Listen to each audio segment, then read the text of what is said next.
Welcome, everybody. Thank you for bearing with us as we had to postpone this show for a week due to the sudden and unfortunate events that occurred last week. Ladies and gentlemen, welcome to an edition of Off the Top presented to you by Rivet City Radio. This is Career Retrospectives. With me, as always, we got the bearded bastard up here, Shadow. What's going on, guys? Over on my, I don't know how it's laid out on Twitch right now, but Alpha Wolf Sean is in here. Everybody say hi. He's the biggest buck Mark, apparently. All right. And then, as always, the hungest of the bucks. Nice to see you guys. But before we kick off, though, just to prove that he is the biggest mark of the hung bucks, Scals backstage, if you will, present the evidence of Exhibit A. Hey. That is Generation Me Young Bucks, bro. It's like, what's up? Okay.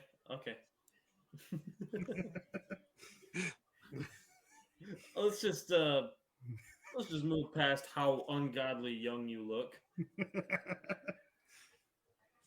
But anyways, if you haven't figured it out, tonight's topic, for the first time, we are actually going to take on a tag team. Pretty easy tag team to take on to start off with, but it is the Young Bucks, Matt and Nick Jackson. They've gotten, I don't even know how to put this into words with the kind of impact that they've had on professional wrestling, just the two of them even. They've revolutionized tag team wrestling across the world over the last 2 decades, and I don't see that stopping anytime soon because they just continue to build their legacy with great match after great match after great fucking match. So before we kind of get into this whole discussion amongst my peers here, we're going to kind of give you a little bit of a background on them. If you guys, Sean, Shadow, if you guys want to chime in at any time with some information that I might not have, please do. Just let me know. Their real names are actually Matt and Nick, which is kind of, different for pro wrestlers. I don't know if you know what was it? Kenny Omega's name was like Tyson something. Mm-hmm. Such weird changes that people make to their names, but their last name is actually Massey. They're actually from California. They're about 4 years apart.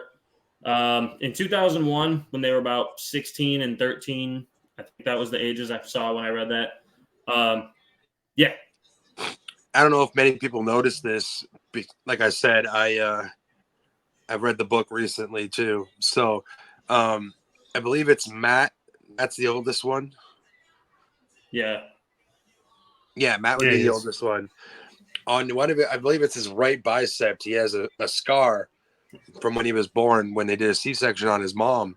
They cut too far and they ended up grazing him in the process. So he has a scar on one of his biceps. I did not know that. Interesting. Yeah, it was a very traumatic experience for the family at the time.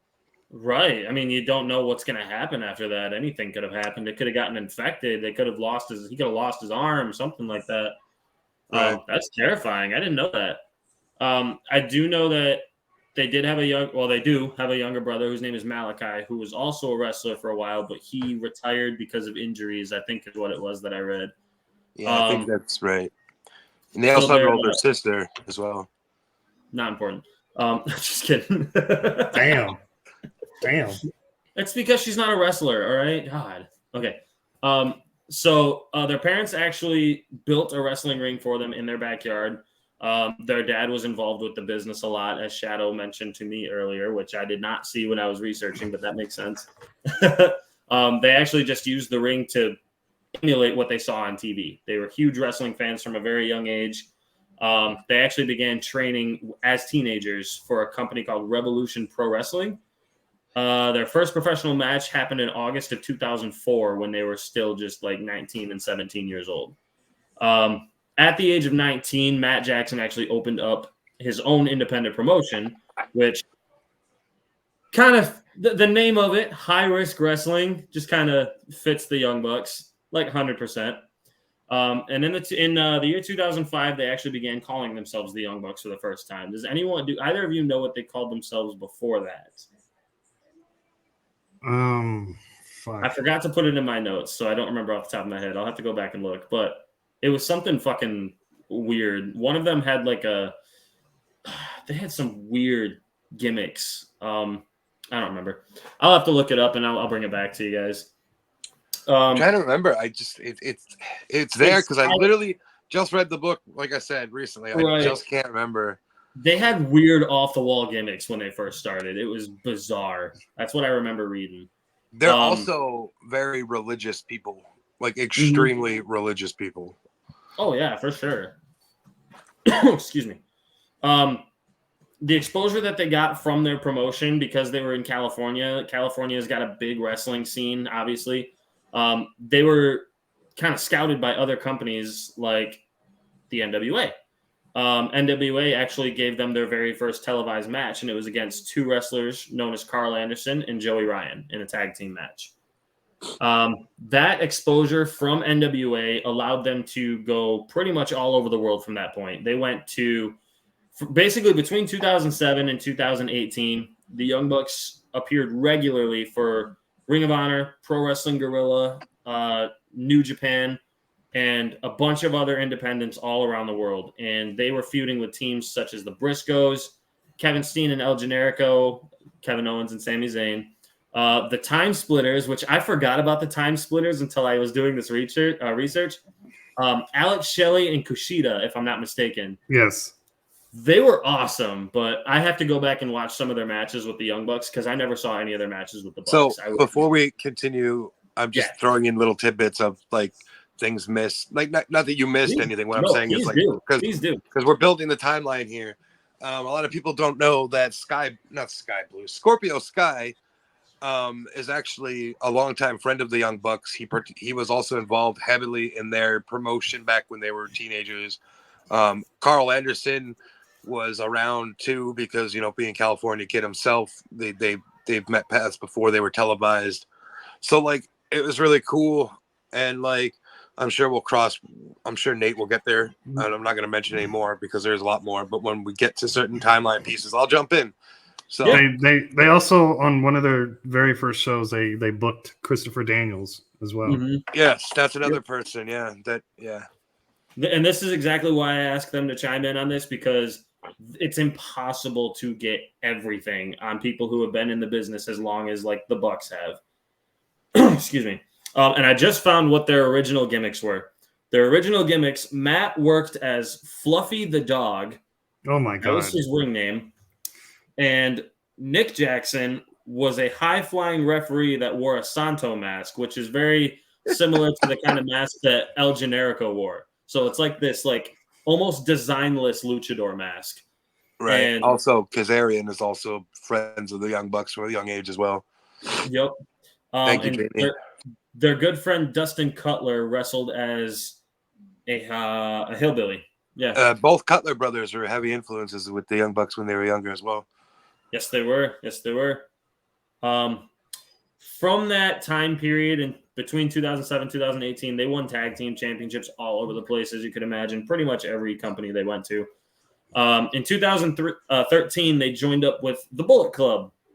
And that was kind of what made their careers just absolutely explode, because it was right on the... you again. No, you're good. And I know this is different from the normal retrospects we do, but Nate gave us free reign to jump in tonight. Absolutely. So preluding to the Bullet Club stuff, Matt and Nick Jackson, being young men in the world of professional wrestling, ventured over to Japan for the first time, and what they called themselves the culture shock of a lifetime. They wrestled in like holes in the wall places, dreaming of the Tokyo Dome, dreaming of, I can't remember the other stadium now that's huge over there. They wrestled. There was at one point, I believe this was in Japan. I could be wrong. It could have happened in California, but they also wrestled on just the floor one night because the ring collapsed. Like prior matches had ruined the ring. Like it was crazy. There was times where the Bucks were homesick. Of course, they couldn't go. They ate off basically McDonald's because I believe it's Nick that's allergic to seafood. So, and a lot of Japanese food is based around seafood. So McDonald's was really their home meal. After their first tour, Matt's girlfriend was still there waiting for him. Nick's girlfriend was not. She couldn't handle the fact that he was gone for so long, and she left him, and it absolutely devastated Nick. Yes, and that's what I said, Will, is like I have read the book and I can fill in some spots and tell people about some stuff, which is great for the career retrospective episode. Nate's giving the hard hitting actual Right. timeline stuff, and I can fill in little details. Right, and I have a whole list of fun facts that I'm going to go through too, and I know you saw them on the outline. So I don't know if you were gonna go over their TNA run that led up to them. It was bad, but not their fault. That's why they went out and joined and New Japan is because they had such this run in TNA, which wasn't their favorite thing, because eventually they wanted him to Jeremy, and they were called Jeremy and something Buck. I forgot the other name, but they wanted him to break up and fight each other, and they were like, no. So they took their ball and went to New Japan, and obviously, and even before, like when they were just like baby wrestlers, if you will, we'll call them that for better lack of term. Right. They would come out to the Hansons Mbop because they wanted the crowd to accept them and not let them know that they take it seriously, but they don't take themselves seriously. They take the wrestling business seriously, but not themselves. So that was a cool little thing. But anyways, we go on with our story of New Japan Bullet Club. Nate.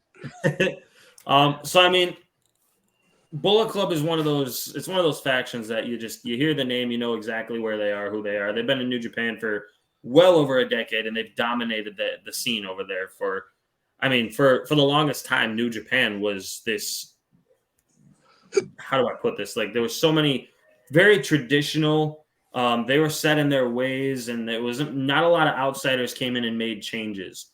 They completely flipped that company on its head, and New Japan has grown exponentially since then and become this just honestly a pro wrestling juggernaut at this point.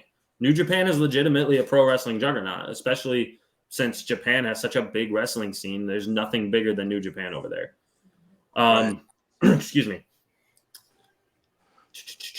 So basically, what's up? The Bucks friended a young superstar that we all know now as the Rainmaker, Okada, at a very young age. So that was cool. Oh, hell yeah. In 2000, I think it was 2016, the Young Bucks and Kenny Omega, who was also in the Bullet Club with them at the time, pitched an idea to the officials at the higher ups in New Japan, of them forming like a subgroup of Bullet Club. New Japan was completely against this. They didn't want that. They thought Bullet Club needed to stay its own entity and nothing needed to change that. What's up, Allison? So on the night that AJ Styles was booted out of Bullet Club, we talked about this a little bit in the Kenny Omega career retro, but we're going to hit on it again because the Young Bucks were just as important to this, obviously. The Bullet Club attacked AJ Styles, left him lying, and as they were heading back to the back, the Bucks and Kenny Omega decided to turn around and keep attacking him. Against New Japan's wishes, they just kept attacking AJ Styles over and over again. After that, they basically became known as the Elite. The Elite that we know today, the Elite that we love today, most of us. If you don't love the Elite, you're wrong. It's okay. So basically, the Elite happened because they wanted to change the game. Bullet Club was kind of stagnant at that point.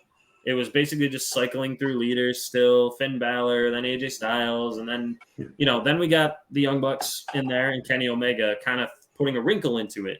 So now we've got the Bullet Club, and then we've got this subgroup that's still in the Bullet Club, but they call themselves the Elite. It was new territory, and it was, what are you talking about? What do you want, Scals? What is he saying in the chat?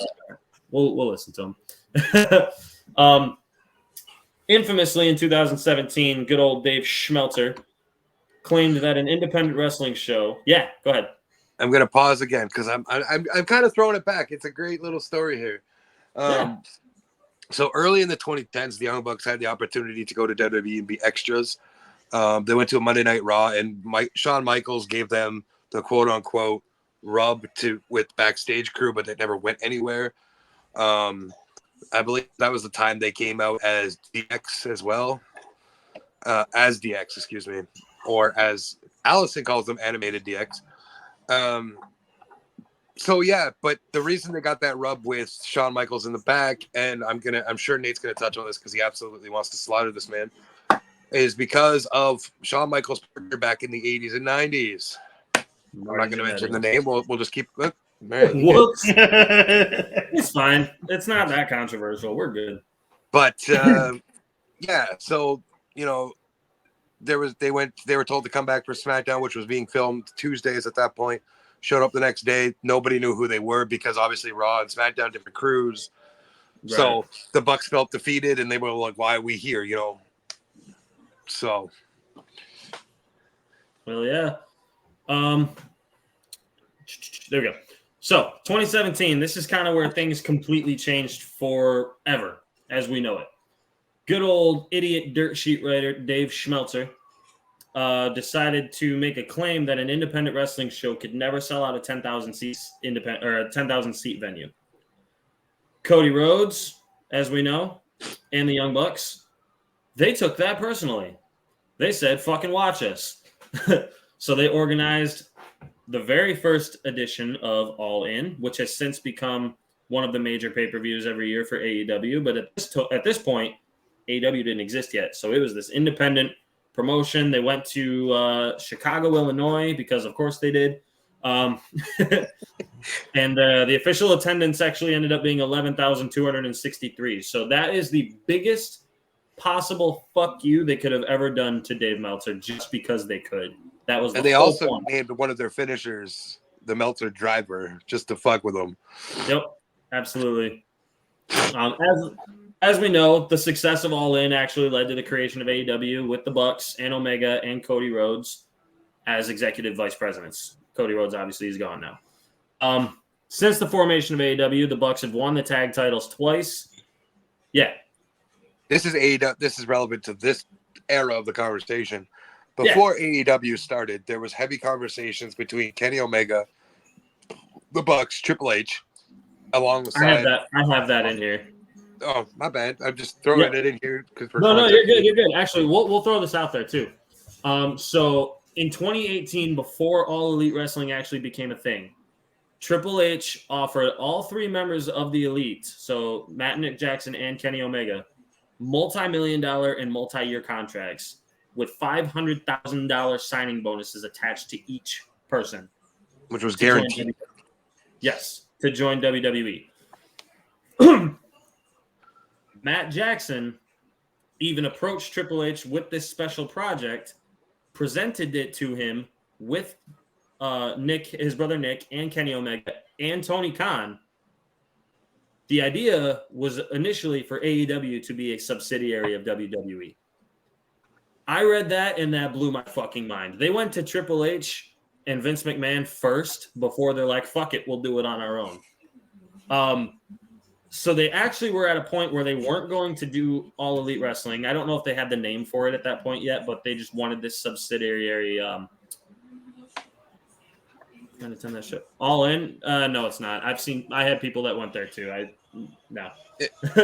Anyway, I saw pictures, dude. There was 10,000 or at least 10,000 people there. So the Young Bucks had actually, independent from Kenny Omega, decided that they were going to join WWE. Because Tony Khan did not have any concrete plans for what AEW was going to be at the time. So their mother, Joyce Massey, actually talked both of them into joining Tony Khan, saying that they were always destined to forge their own path and that they've made a career out of betting on themselves. So if it wasn't for Joyce Massey, AEW would not exist. Very super religious woman. Exactly. That blew my mind when I read that too, because I didn't think that they were that close to signing. Right. They apparently had essentially decided to sign, but their mom talked them out of it. Right, and weren't they gonna they were saying they wanted Hangman with them too, didn't they? They were and they were gonna go straight to the main roster. They weren't gonna go no NXT route. They were gonna go straight to the main roster. Kind of like Gallows and Anderson did when they came over. They went straight to the main roster and attacked everybody. Oh, I loved that. That's another tag team we're going to have to do is Gallows and Anderson at some point. Oh boy, that's gonna be fun. So in their career in AEW, they've pretty much been the standard bearer of the tag team division. They're 2-time tag champions, 2-time trios champions with some controversy. And they put on match of the year candidates every single time they get into the ring for a big match. They understand to tone it down a little bit just on regular shows, which is good. That way they're not, fucking dying all the time. But since then, they've won they've won tag titles in New Japan, Ring of Honor, Pro Wrestling, AEW, AAA, Dragon Gate, you name it. This is kind of the part where I want to label or jump over to the. I think so. Allison says, "Yeah, but we never ever see them." I think that's because now they're at a point where maybe they don't want to be wrestling every single week. And they're at a point where they kind of want to help put over the rest of the tag division, which I'm perfectly okay with. I think they're just fine getting the money, Right. They might just be kind of chilling and letting the tag division thrive as it needs to right now, because AEW's always had great tag team wrestling. That's never been a problem for them. But I see what you mean. I wish we saw them more too, because this is something that I've talked about many times. I used to be the biggest Young Buck hater on the planet. I'm gonna flip it before we go into the second half of this conversation, where we usually have the whole breakdown like you do. This goes back to New Japan, and the Bucks were worried if they made it or not, and if they were okay with the crowd, because the crowd was quiet on them at most times. I can't remember who did this, but one member of the Bullet Club, before they were part of the Bullet Club or something, they had their shirts for the Young Bucks, and one of the members of the New Japan roster came over, called the other guys over, signed the shirts, and told them, because this is when they were moving merch on their own to make money to live in Japan, signed it all for them. So then, and he looks at, I think it was Matt, he said it to, and he goes, "Sold out." He made in a very Japanese accent. Also, if it wasn't for El Generico, aka Sami Zayn, Matt and Nick Jackson would have never had the wherewithal to sell their own merch at shows and stuff, because realistically, I guess Sammy revolutionized bringing and selling his merch on the road. I don't know. Again, I'm sure this has been done for years, and Will's the historian to this. But from what I read is that at the time, El Generico was like, the guy that got the Bucks selling their own merch and betting on themselves. And Allison, no, I said that WWE was going to put them right on the main roster, but they didn't sign with WWE. That's what I was getting at. No, she's talking about Gallus and Anderson, who we never see. Yeah, I don't know what's going on with that, but that's all right. Well, I'm sure we'll see them eventually soon. And yeah, this is kind of where I was going to go into some fun facts, and one of the first ones was actually the Young Bucks merch strategy. They actually have completely revolutionized the way that independent wrestlers can market themselves. They didn't make it in WWE. They lost their contracts with Ring of Honor. Their Impact run fell flat. There was a time where they were just kind of floating in no man's land, and they needed to stay relevant somehow to keep their career alive. So they actually secured some investors to fund a t-shirt and merch business. And because it was so wildly successful, Pro Wrestling Tees became a thing. The Chicago-based Pro Wrestling Tees was created by one of the main investors in their t-shirt and merch business. So Pro Wrestling Tees wouldn't exist without the Young Bucks. I mean, their shipping sucks, but whatever. So now indie wrestlers can actually market themselves through Pro Wrestling Tees, which that's a great thing. That's fantastic. And Matt Jackson's wife, Dana, is actually the chief merchandise and marketing director for AEW now. Her and Matt, again, I'm doing a flashback here. Again, reading the book. Matt and her stayed up late into the wee hours of the morning at times, folding shirts, getting them ready. Their living room was full of merchandise. This is before Pro Wrestling Tees took over. Like they were trying to make it for your young child at the time, because I believe they only had one child at the time. But like they were really pushing their own selves and betting on themselves. That's the story of their career. And Tony Khan also offered Matt's wife a job within the company, so that was unheard of too at the time. Oh yeah. So moving on to like kind of, I don't really know how to segue in this next section, but basically in the early part of their careers, they were labeled as spot monkeys, which looking back at their older matches, they definitely were. They kind of, when they got to New Japan was like, that shit ain't gonna fly here, so you need to tone it down. So their head booker basically said you need to tone it down so you can preserve your bodies, and they actually worked a lot with Carl Anderson, who they had already known from their days in NWA. Carl Anderson actually helped them tone down their style so that they could appease the higher ups and prolong their careers. Because if they were wrestling the way that they were wrestling Darby Allin, they were going to die. Another fun fact: the name The Elite actually stems from the conversations in the back of tour buses between the Bucks and Omega, where they would just on these independent tour buses crossing the country, they would sit in the back and just talk about the greatest wrestlers of all time. And they had called the list that they had made The Elite.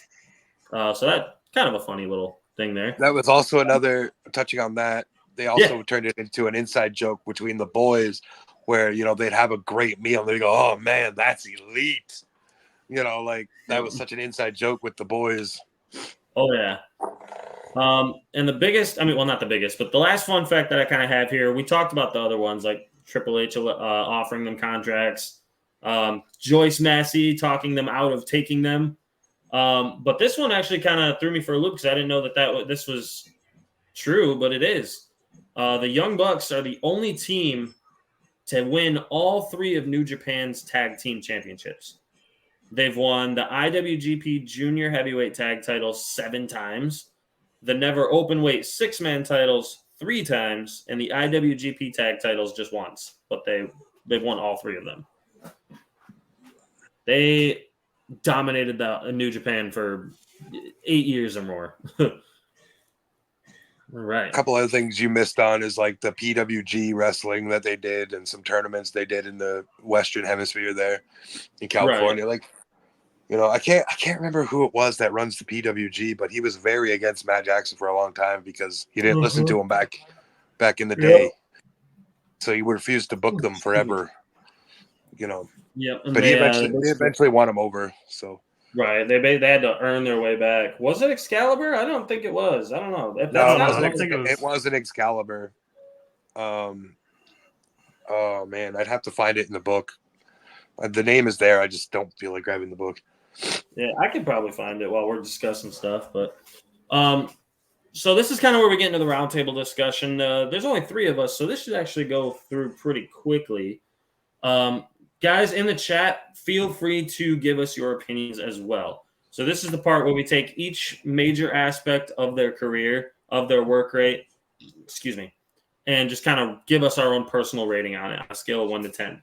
So the first one is the biggest one, obviously. That's the one that we always want to discuss, especially with guys like this, in-ring skills. So Shadow, I'll let you take that one. Oh, before I get into the in-ring skills, because I want to bring this up, and I wish I would have told Scalise to load this up into the grand scheme of things. He still might be able to. But sorry, the joke was funny, man. When they absolutely super kicked some poor kid, that made me laugh. That shit was great. I remember that. But anyways, if I have to give, they're athletic as fuck. They're not the biggest men in the world. They're not bodybuilders, etc. Right? But if I had to give them, we're doing the body of work in the ring, right? I'd give them a solid 8 out of 10 just because of the athleticism that they present. They're able to do moves that most people, even their size, can't do. I mean, the Meltzer driver itself is a crazy move in itself. And I think, here we go. Scal's brought it up. Here we go. We're going to see the kid get super kicked. And it's someone's birthday, huh? 8 years old? 9. Oh my goodness. Happy birthday. Luke, right? It's so nice to meet you, man. What was your name? Jason? Jeff. I knew it was a J. Jeff. I knew it was a J. Hey, thank you so much for bringing them out today to this show. Thank you so much, guys.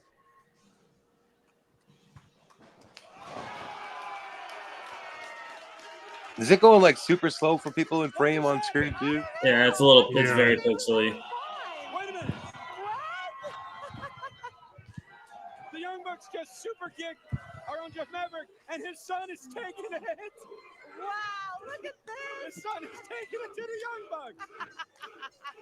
Oh, man. They are getting their butt kicked. Uh-oh. Wait a minute. Uh-oh. Oh, my. Oh, my. Oh, my God. Oh, no. We didn't even get to see it because the Yeah, frames that's are so that's bad not on it. working. Get it out of there. That's But yeah, I Um, said an 8 out of 10 for in-ring for me. Okay. Sean, what do you think? In ring, Yeah. I'm gonna be that guy. Hence the little subtitle under my name. I'm gonna give it a 10 out of 10. In ring work. All right. See, I'm actually right in the middle. I gave it a 9. I don't think they're not the most technically proficient wrestlers ever. But again, that's not all that you need to be a great wrestler. In-ring skills can be brawling ability, submission ability, technical ability, high flying, you name it. They're some of the greatest high flyers. They work incredibly fast paced.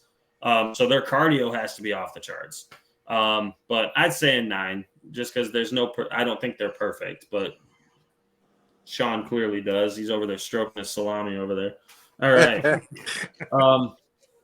This one might be a little tricky, but how would you rate their babyface work? Shadow, start with I'm you. not a big fan. I'm not really a big fan of their babyface stuff at all.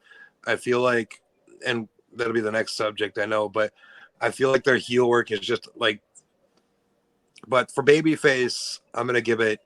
I'll cut it down the middle because they can work it well. So a 5. 5. Sean?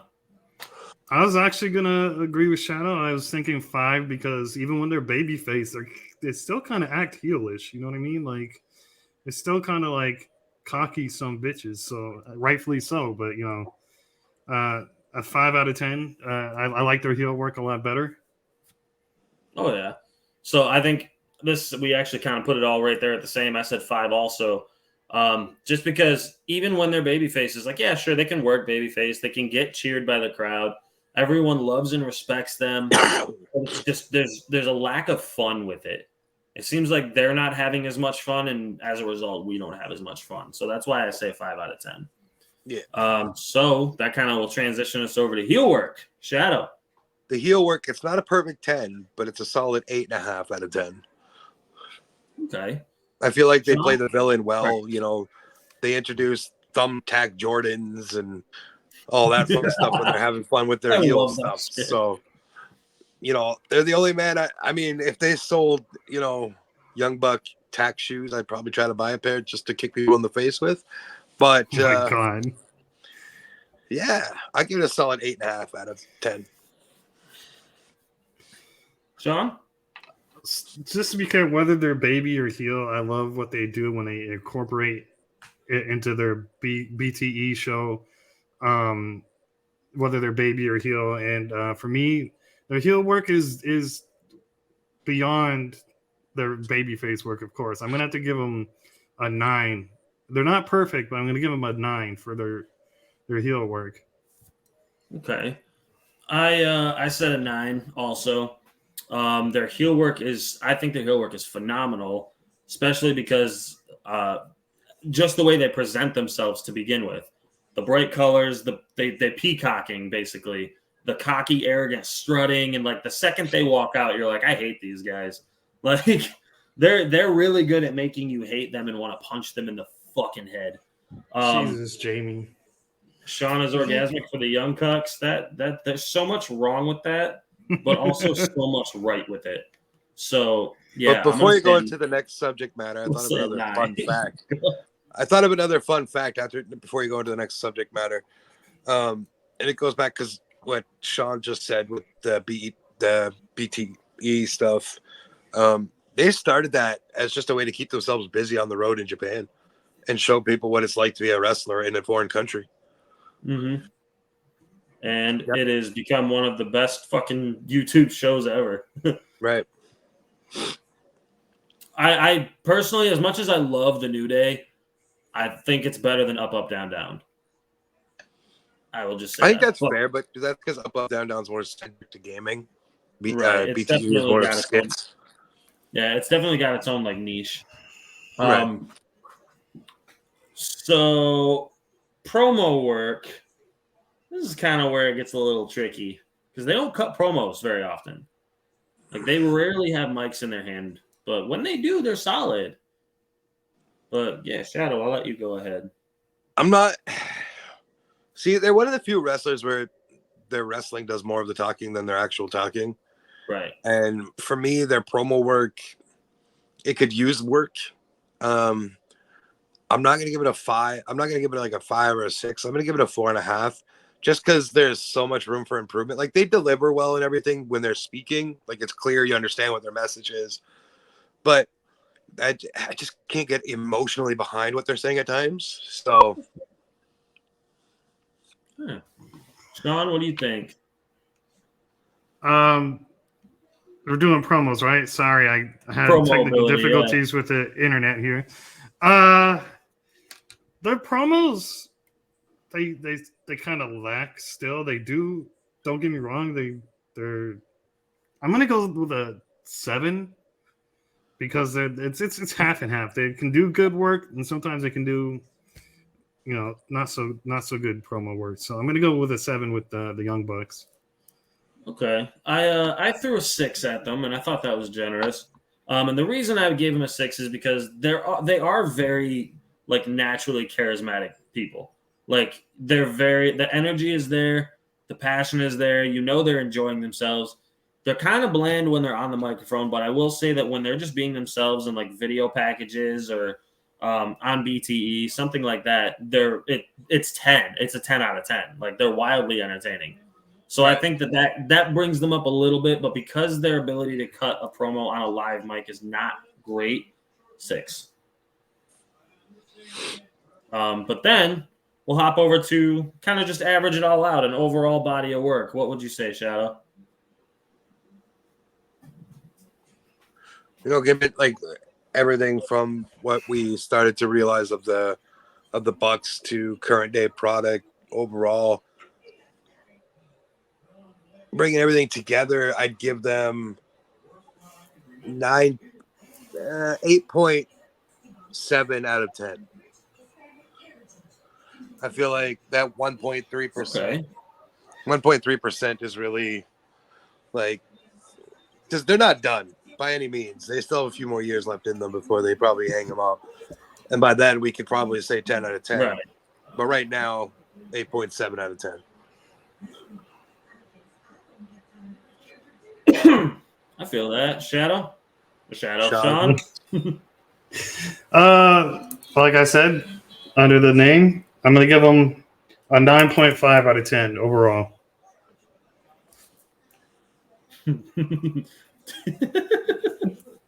Of course. I said an 8.5. I think overall they're leaving a legacy as one of the greatest tag teams of all time. You could make an argument that they're the best tag team of all time, and I would listen to it. Not going to agree with it, maybe, but I would listen to it and I could respect it. You know what I mean? Like that's the kind of legacy they've left. They have a legitimate. They're definitely in that conversation.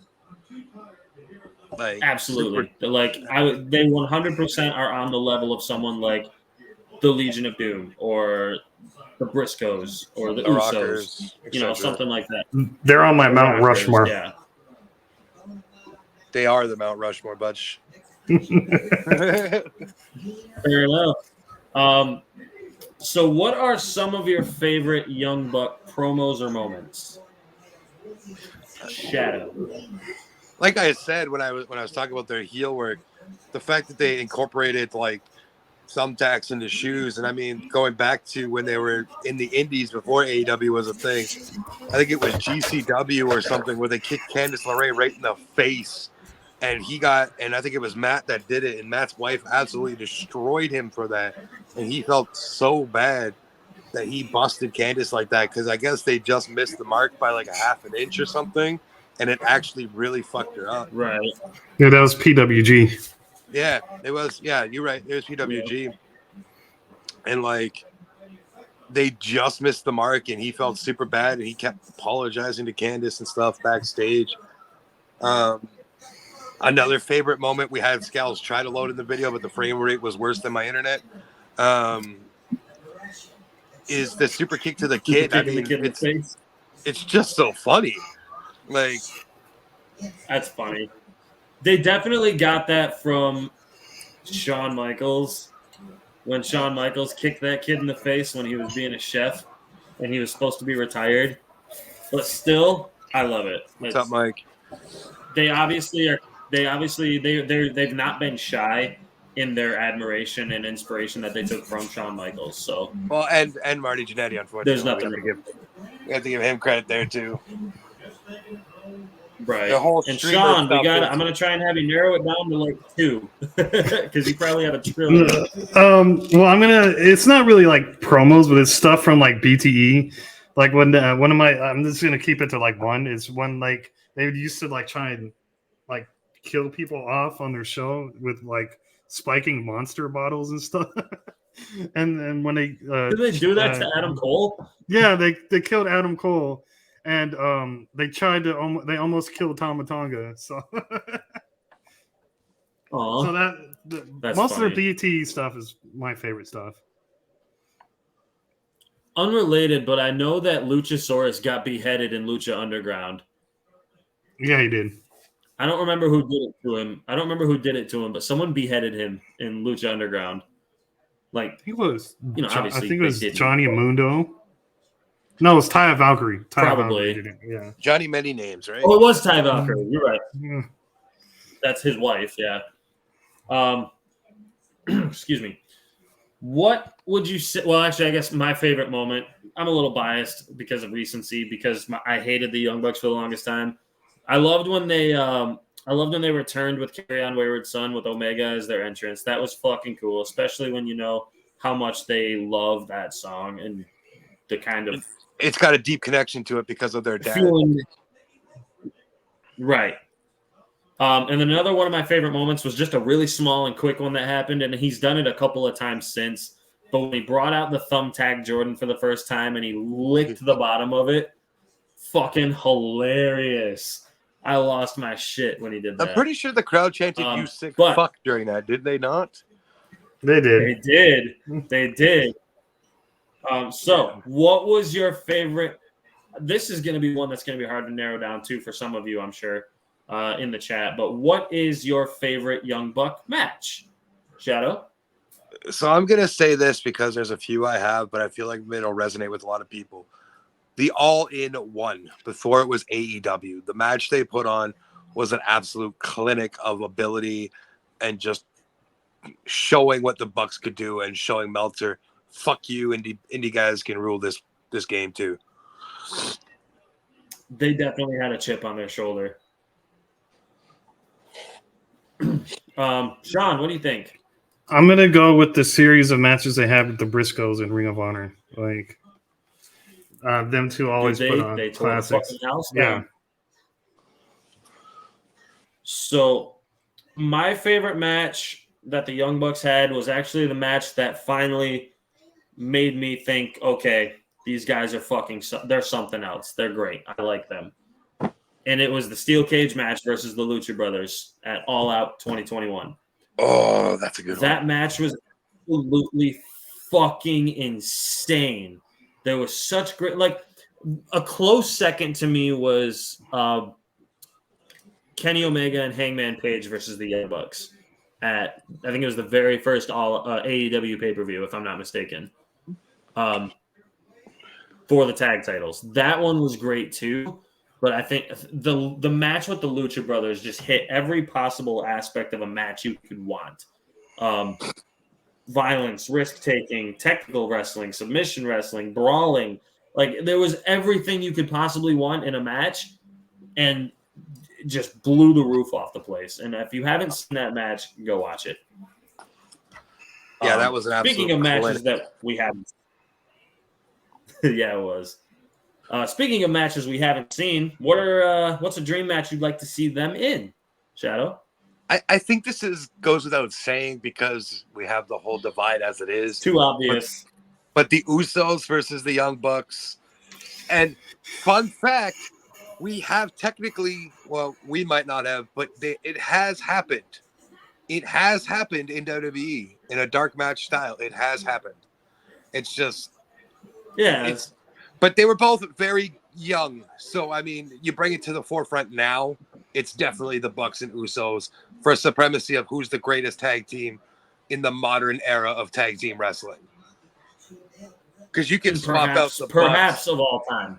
Right. You can swap out the Bucks and you can swap out the Usos for 1-2 on a list, and nobody's going to bat an eye at that. Right. Because we haven't seen those. We've seen Young Bucks FTR many times. We've seen Young Bucks and the Briscoes many times. We've seen Young Bucks and Lucha Brothers many times. We've never seen them mix it up with guys like the Usos and guys like the New Day, and that would just be incredible to see. What do you think, Sean? Before Sean goes, sorry, Sean. We technically have got a little glimpse into the Elite versus the New Day, but that's at a gaming stage where they battled in a game console. Right. Right. The fact that they're all friends makes me happy, though. Right. Sorry, Sean. Go ahead. I'm gonna throw it for it's not the Usos because you stole that from me, Shadows. So I'm gonna go because we've seen everyone's general consensus. Yeah, we've seen them with the Hardys. That's perfect. But Edge and Christian. Edge and Christian. Like a prime Edge and Christian or Edge and Christian now? Even now, they both still can go. I mean, they both still work at a very high level, so I feel that. I would like to see Edge and Christian versus the Young Bucks. Go ahead. Right. I said the Usos, and then I also said the Rockers, like Sean and Marty. As much as Marty Jannetty is insane and batshit crazy, back then, that version of the Rockers, fuck yeah. With the mullets and everything, hell yeah. So before we kind of sign off, I got a couple of bonus questions for you guys. So everyone likes to build like a Mount Rushmore. Ooh, the Von Erichs. I like that. Okay, anyways. Everyone kind of establishes their own personal Mount Rushmore of wrestlers. Guys like Cena, Hogan, Steve Austin, The Rock, people like that. They're on the individual Mount Rushmores. If there was to be a Mount Rushmore of tag teams, are the Young Bucks on it for you? And that's all across wrestling, obviously. It's any company. Are they on it? And if they are, what other three teams would you put with them? Shadow, I'll let you go. I say yes, and my reasoning behind it is, like we alluded to in the conversation of the whole career retrospective, they revolutionized what it is to be an independent wrestler. They opened the door for a lot of indie guys and tag teams alike to merchandise themselves and bet on themselves when the world was just WWE. You know what I mean? Like, there was the end all be all, and the Bucks even said it was the end all be all. You know what I mean? Like, now it's different, obviously, for many reasons.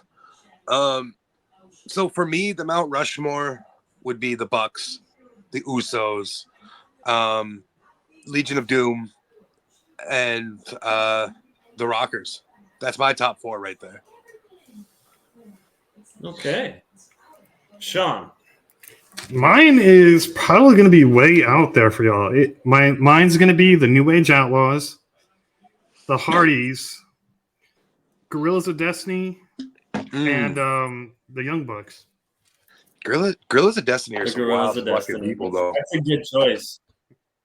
I respect that choice. Yeah, Nate, have you ever seen any of the Guerrillas of Destiny stuff? Like, they're kind of crazy. Oh yeah, they're fucking wild. I love that pick, actually. So I absolutely put the Young Bucks on mine too, and I put them. I think everyone can agree with the Usos being on there. The Legion of Doom / Road Warriors, I put them on there also.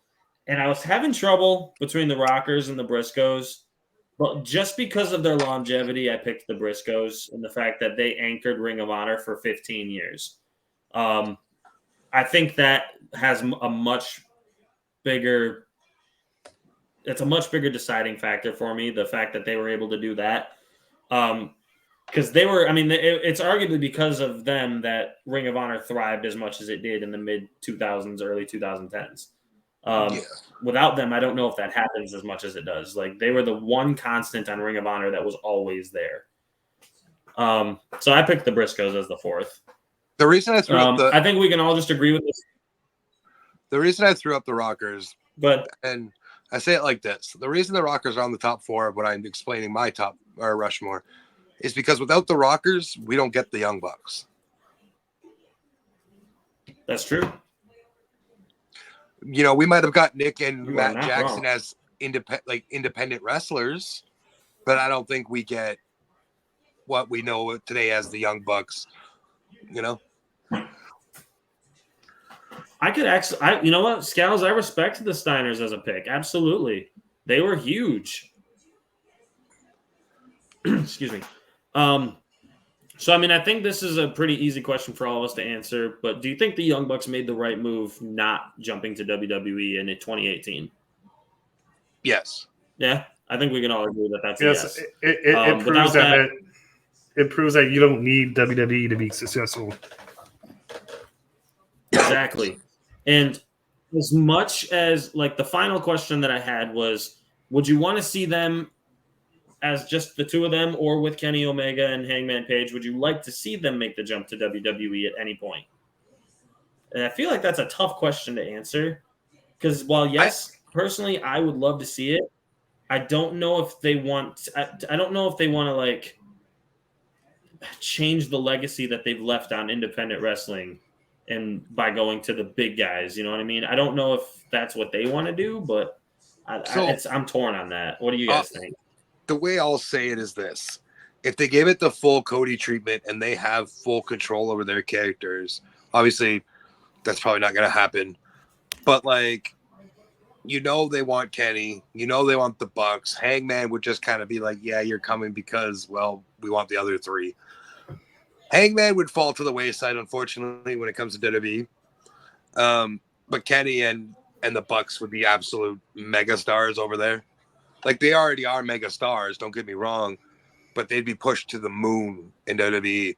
We would see Kenny Omega inside of a year being the world champion, whatever championship. We'd see the Bucks running roughshod on the tag team division. So while I say The I Bucks want to could see show up and feud with the Usos right away. right, would I want to see them in WWE? Yes. Do I think it would tarnish their legacy? Yes.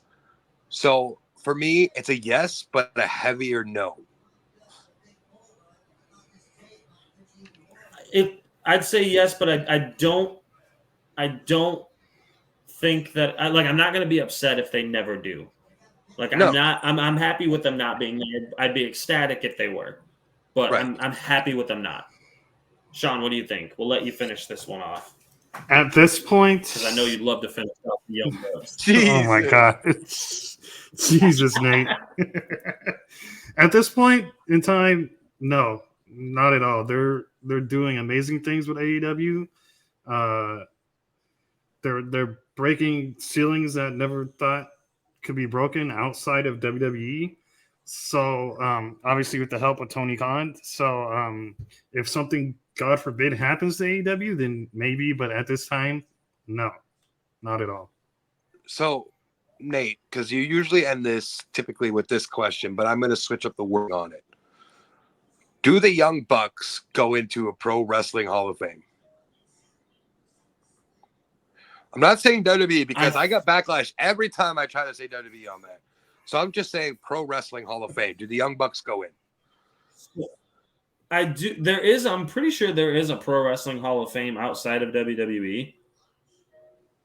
I just don't know where it is. Let me see. Hold on. Las Vegas. It's the Cauliflower Alley Yeah, Club. there's a Professional Wrestling Hall of Fame and Museum in Wichita Falls, Texas. PWHF. It's a nonprofit organization. Hell yeah. But yeah, I think 100% they are. Yeah. 100%. Sean? Definitely 100%. Yeah, I'm on board with that. Like I said, when I was stating what we were just stating, they revolutionized what it is to be a independent wrestler, you know. And to me, that's trailblazing, right? So they're the only tag team in history to never go to the WWE and still make well over 7 figures. Really? Yeah, absolutely. So with that being said, everybody, before we sign off here, thank you guys so much for joining us. Always leave us comments. Please leave us comments.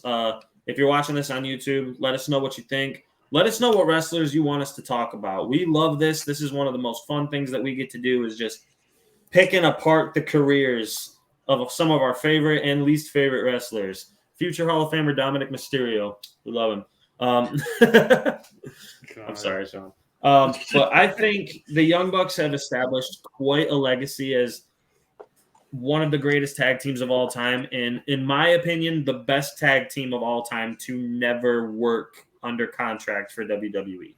I think that's a safe assumption. If anyone else disagrees, that's fine. The Briscoes could be an argument for that also. But other than that, I can't really think of another tag team that gets up that's on that level. You're hard pressed to find one. Straight up hard pressed. I mean, outside of WWE, it's the Young Bucks, the Briscoes, and then a bunch of really, really good independent tag teams, but not truly legendary.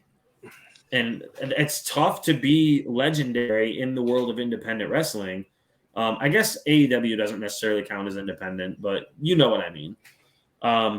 Outside of WWE, the WWE bubble, because they keep themselves kind of closed off.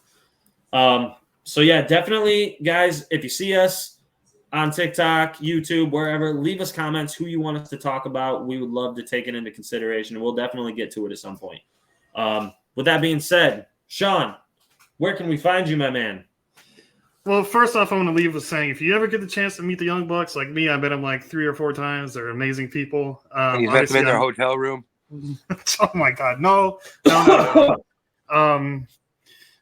They're amazing people. They didn't make it out of the parking lot. They'll always remember you. But you can find me on TikTok. Just search my name. I don't want to go through all the fucking TikToks I have because I'm on my backup account right now. So click the link in my bio. There, all right. Yeah, right there. And click the link in my bio. Buy my merch. Buy my Instagram. Well, not buy my Instagram, but follow my Instagram. What is happening? What are you doing on your Instagram, sir? Donate to his GoFundMe to go meet the Young Bucks in their hotel rooms across the country. Shadow, where do we find you? Don't answer that because we already know. You know what? I'm not gonna do my whole spiel tonight. I enjoyed the show. I'm in a good mood.